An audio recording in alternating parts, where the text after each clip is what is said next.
Hey there, beautiful people. My name is Sten. I am now 1 month and 8 days on testosterone.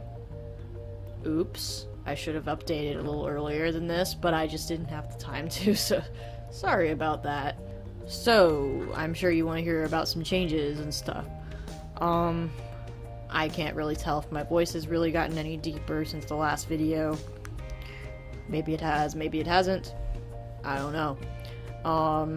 As far as other things, basically, mostly the biggest changes have been downstairs again.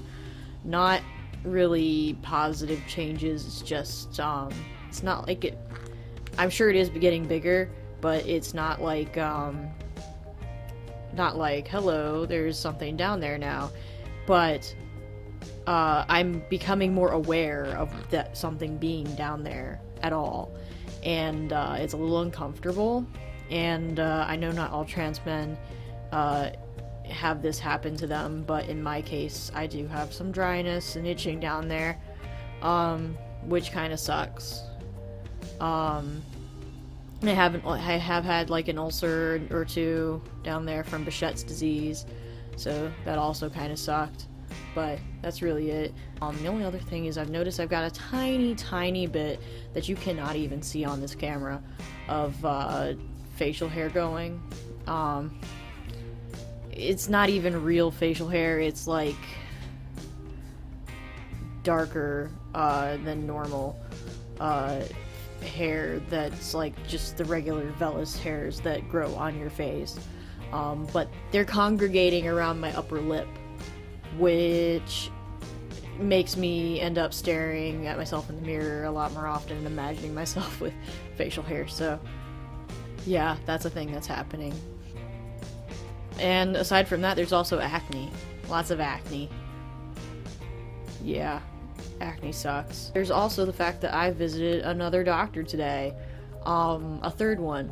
His name is Dr. Zemmel, Dr. Neil Zemmel of Richmond, Virginia. He is a top surgeon that I came across by accident, total complete accident. I had to call the office to make sure that they actually did offer top surgery, because their website doesn't offer any sort of information on whether or not that sort of thing happens. And they said, yeah, we do top surgery, so I figured I don't really have anything to lose. It's a free consultation, might as well go check it out. So I did, and I'm really glad I did, actually. I don't know, for those of you who might live in Richmond, if you're familiar with St. Francis Medical Center, it is a beautiful thing that's totally out of place for being in Virginia. It looks like it should be in like California or Florida. It's got like the Spanish architecture and all this stuff, so the whole place is really beautiful, first off. But anyway, on to the actual visit. Dr. Zemmel was first off very respectful, and like most doctors are that do top surgery. He wanted to know more about my history and all that. He said that he did want me to be on testosterone a bit longer before we did anything, which I'm okay with that. But that might not be ideal for some of you non-binary folks, that non-binary or just trans men who decide not to go on hormones for whatever reason. Then there's also the fact that he was very knowledgeable about my Behçet's disease that I have.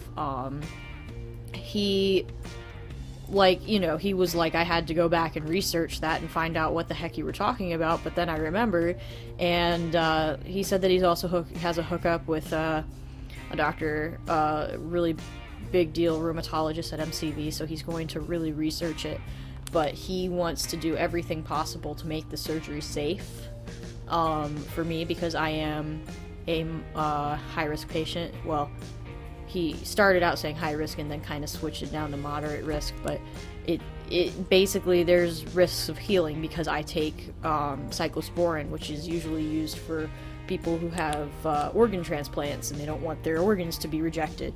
And Behçet's disease is also a type of vasculitis, which means that healing might be more delayed than it would be with anybody else who doesn't have some sort of vasculitis like I do.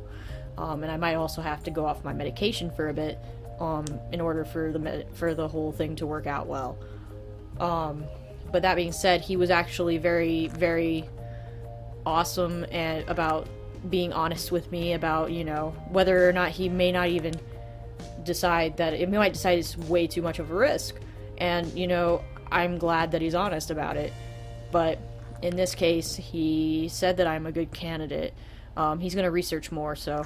But anyway, aside from that, the most awesome part of my visit was that he was actually really interested in trying to get it covered as a breast reduction, which is amazing because, you know, a lot of doctors will not work with insurance. Well, plastic surgeons, they will not work with insurance at all, or they'll make you submit it as a transgender procedure, and he is willing to bill it as a breast reduction.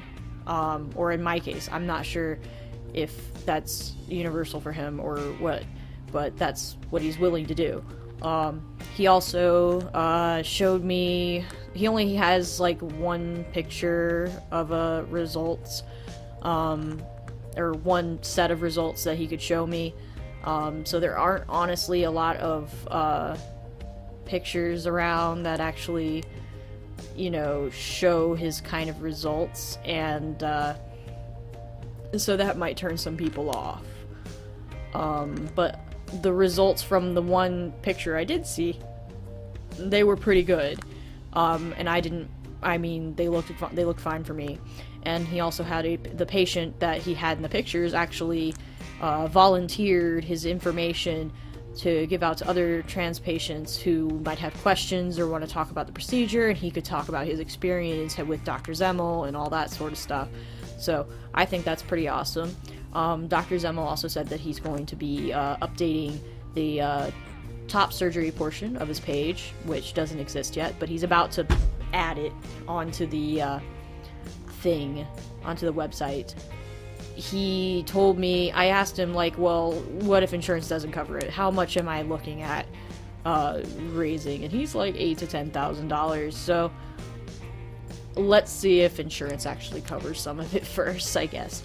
So basically, I'm really, really impressed with Dr. Zemmel. Mostly because safety is a big issue for me.